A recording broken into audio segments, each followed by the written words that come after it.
میں یہ سمجھتا ہوں کہ قرآن مجید میں یہ آیہ مبارکہ هو الاول والآخر والظاہر والباطن یہ وحدت الوجود کے لیے نص قطعی ہے۔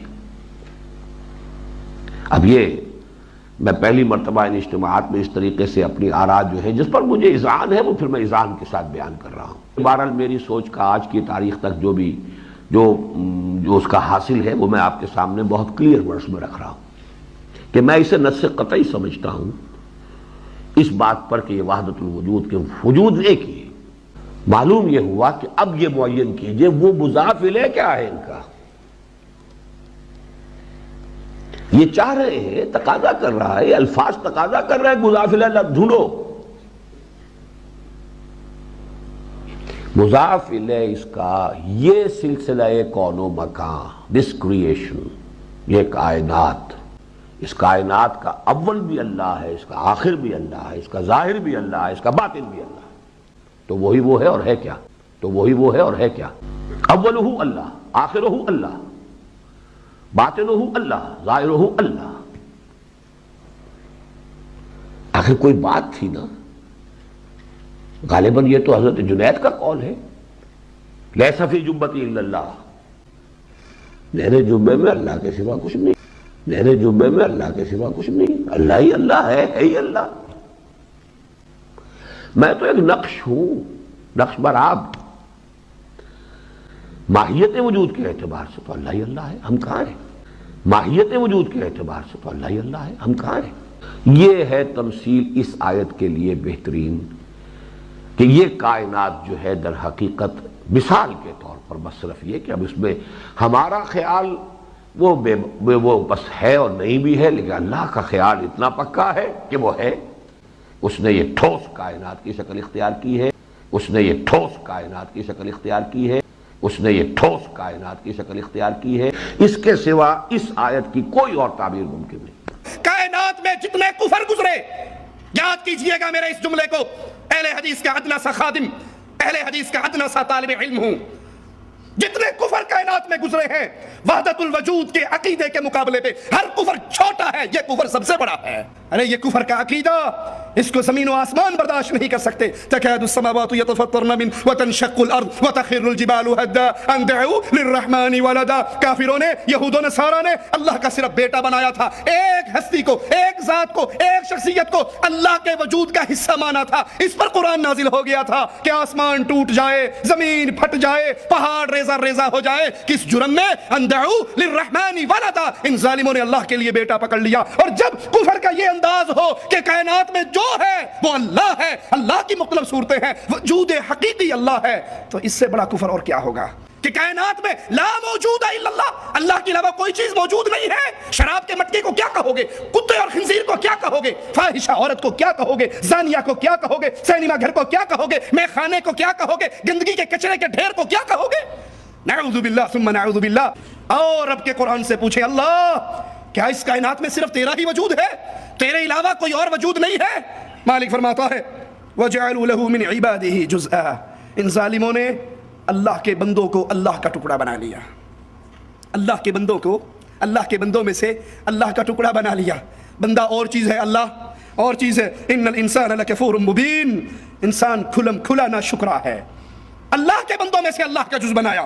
اولا یذکر الانسان انا خلقناه من قبل ولم یک شیئا، کیا اس بندے کو اتنا بھی یاد نہیں ہے کہ ہم نے اس کو پیدا کیا اور اس کا کوئی وجود، ہم نے اس کو پیدا کیا، خالق اور شے ہے، مخلوق اور شے ہے۔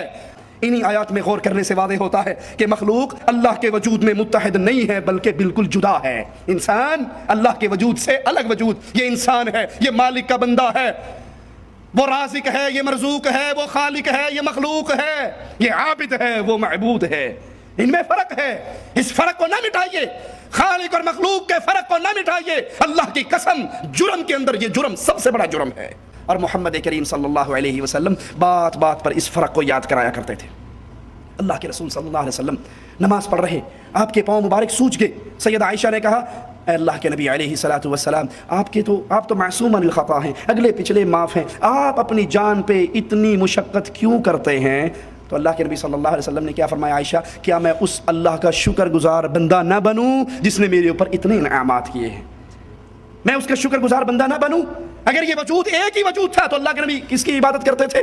اللہ کے نبی صلی اللہ علیہ وسلم نے فرمایا مجھے ایسے نہ بڑھانا جیسے عیسائیوں نے عیسیٰ ابن مریم کو بڑھایا، انا عبد اللہ، میں اللہ کا بندہ ہوں۔ یہ اللہ کا بندہ الگ وجود ہے، اللہ کی ذات الگ وجود ہے۔ غور کیجئے وحدت الوجود کا عقیدہ نظریہ جس کو ڈاکٹر اسرار صاحب اپنائے ہوئے ہیں کتنا خراب اور خطرناک ہے کہ دین و ایمان کو جڑ سے نکال کر پھینک دیتا ہے۔ اگر ڈاکٹر صاحب کا موقف درست ہے کہ اللہ کائنات اس کا غیر نہیں، تو اللہ تعالیٰ قرآن حکیم میں کائنات کو من دون اللہ، من دونی ہی کہہ کر فرق کیوں کرتا ہے؟ قرآن حکیم میں مالک نے 71 دفعہ من دون اللہ کا ذکر کیا، اللہ کے علاوہ کچھ اور، 39 جگہ پر من دونی ہی، اللہ کے علاوہ ہی کی ضمیر کے ساتھ مالک نے کہا، 2 جگہ پر من دونک کہا، 3 جگہ پر من دونی کا ذکر ہے، اسی طرح 20 جگہ پر غیر اللہ کا ذکر ہے، 10 جگہ پر ما لکم من الہ غیرہ کا ذکر ہے۔ افسوس ہے ڈاکٹر صاحب پر کہ مفسر قرآن ہے اور اللہ کے قرآن کے اندر اتنی بار اللہ اپنے اور مخلوق کے درمیان ایک واضح فرق بیان کرتا ہے اور اس کو نہیں سمجھتے کہ وہ اس سے غیر نہیں، اور یہ کائنات نہ اللہ کا عین ہے اور نہ غیر، اور ایک ہی وجود ماننا پڑے گا۔ انا للہ و انا الیہ راجعون۔ اگر ہم اوس کا عقیدہ کفر اور شرک ہے تو وحدت الوجود کا عقیدہ اس سے پہلے کفر اور شرک ہے، کیونکہ یہ خالق اور مخلوق کے فرق کو بٹھاتا ہے۔ ان بیچاروں کو توحید سے ناواقف لوگوں کو لا الہ الا اللہ کا بھی معنی نہیں آتا۔ لا الہ کیا معنی؟ لا الہ کوئی الہ نہیں۔ کائنات میں انسان ہے، کائنات میں جن ہیں، کائنات میں فرشتے ہیں، کائنات میں مخلوق ہے، لیکن لا الہ اس ساری مخلوق کا الہ الا اللہ، اللہ ہے۔ مخلوق ہے، مخلوق کا انکار نہیں لا الہ میں، الہ کا انکار ہے۔ لا الہ الا اللہ، اللہ کے علاوہ کوئی الہ نہیں۔